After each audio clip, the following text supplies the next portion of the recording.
Hello বন্ধুরা, সবাই কেমন আছো? আশা করি ভালো আছো। আজকে নিয়ে এসেছি আরেকটি নতুন ভিডিও। এই ভিডিওর মাধ্যমে আপনারা জানতে পারবেন শ্রীকৃষ্ণের কিছু সারাংশ এবং বাণী। শ্রীকৃষ্ণ বলেছেন, মানুষের মধ্যে কিছু থাকুক বা থাকুক না থাকুক, তার মধ্যে ধৈর্য, শক্তি এবং ভদ্রতা অবশ্যই থাকতে হবে।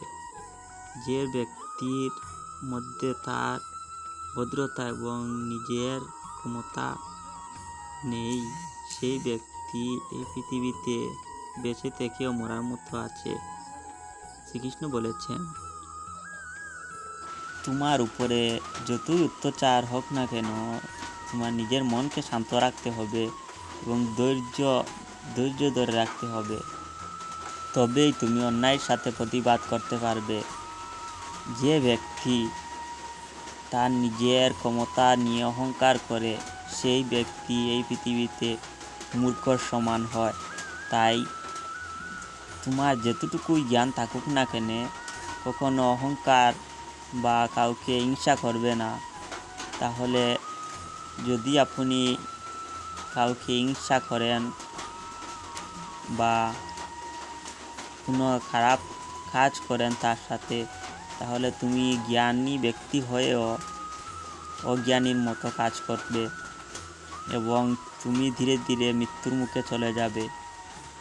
শ্রীকৃষ্ণ বলেছেন, সেই প্রদীপ হাত জ্বালিয়ে দিল যাকে চেয়েছিলাম বাতাসের থেকে বাঁচাতে। এই প্রসঙ্গে শ্রীকৃষ্ণ এটাই বোঝাচ্ছেন যে তুমি যাকে উপকার করবে সেই তোমাকে মৃত্যুর মুখে ঠেলে দিবে। যেমন ধরো, একটি বনে একটি বাঘ আটকে পড়ে গেছে এবং একজন ব্যক্তি সেই বাঘকে রক্ষা করল এবং সেই বাঘটি সেই ব্যক্তিকে খেয়ে নিল।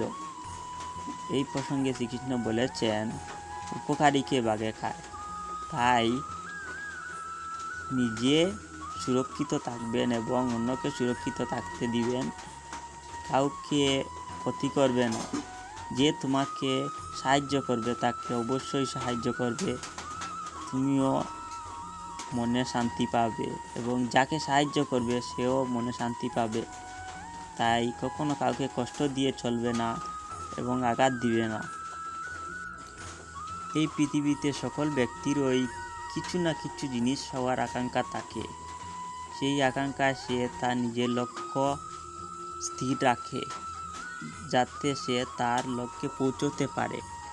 তেমনি যে ব্যক্তি তার নিজের সাফল্য অর্জন করে তার লক্ষ্য স্থির করতে পারবে, সেই ব্যক্তি হল ধৈর্যশীল এবং ক্ষমতাসীন ব্যক্তি। হরে কৃষ্ণ।